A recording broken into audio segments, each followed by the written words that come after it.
everyone, I'm Kat Lazo, also known as the Cat's Meow, and welcome to another episode of Engage by Uplift.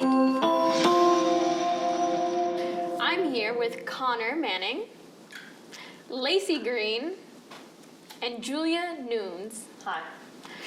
Today we're going to be tackling online harassment. Do you think that harassment is just part of the deal of being online? I don't like the idea that it's like... What the hell, though? I don't like the idea that it's like a normal thing that we should accept. It's a reality of the current landscape. Harassing someone online, it's a choice that someone makes, right? It's not like, I can't help but be terrible to you all the time. Right. What would you say to folks who say, dude, like, just turn off your computer?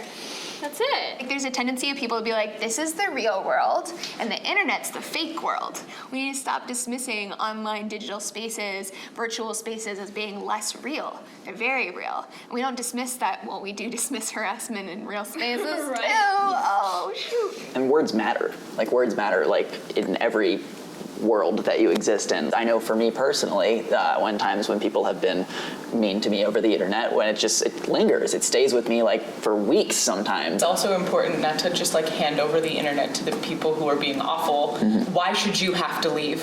They should be the ones that are changing. Is there a correlation between sexual violence and then online harassment?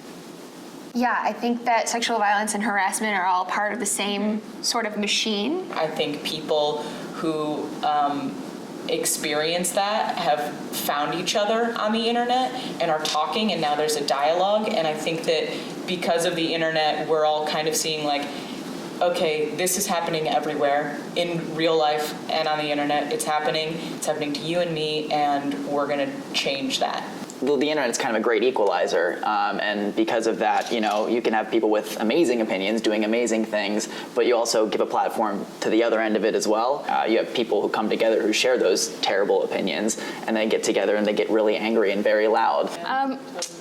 Hey, Connor, Hey. Do all people get the same online harassment? Absolutely not.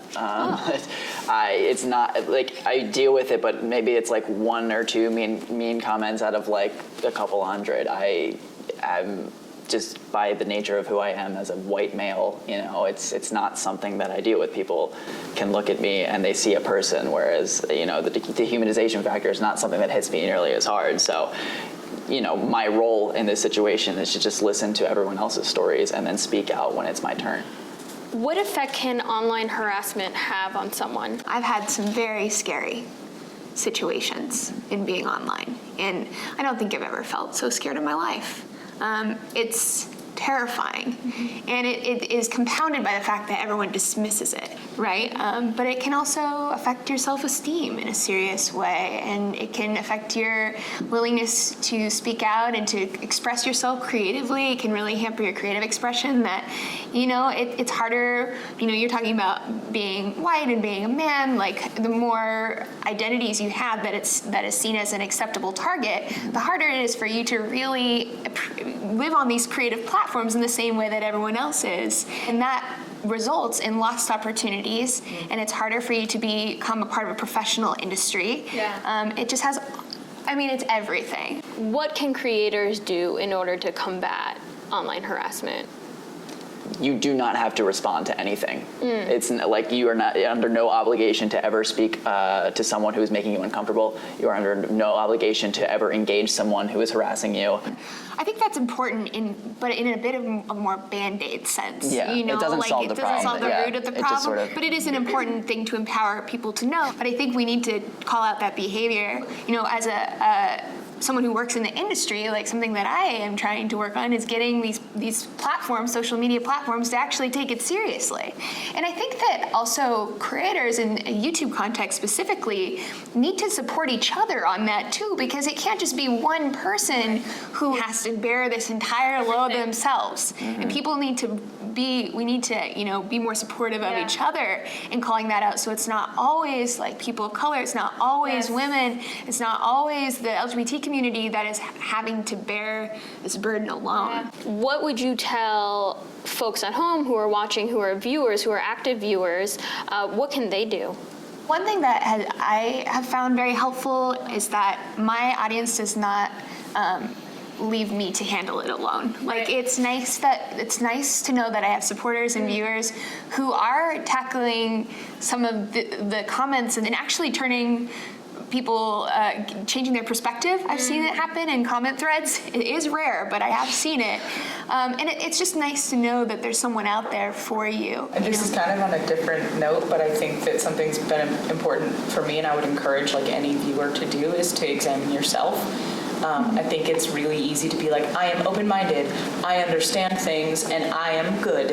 And then you don't even notice when you're doing something that is like racist or sexist. And I've made mistakes. I think that everyone, as you learn what it is, what we've been brainwashed to think in this society, but I think that the way you react to being told that you've been offensive or hurtful to a culture or a group of people, the way you react to being called out for that is huge. So the responsibility of the creators then becomes to acknowledge and care about ways in which you have offended people. I couldn't have said it better myself. You all have really shared some amazing advice. Thank you so much for lending your voice. Thank you for tuning in. Don't forget to answer our call to action using the hashtag #EngageUplift on social media or in the comments down below. And while you're at it, why not subscribe? Thanks again. I'm Kat Lazo of the Cat's Meow. Till next time.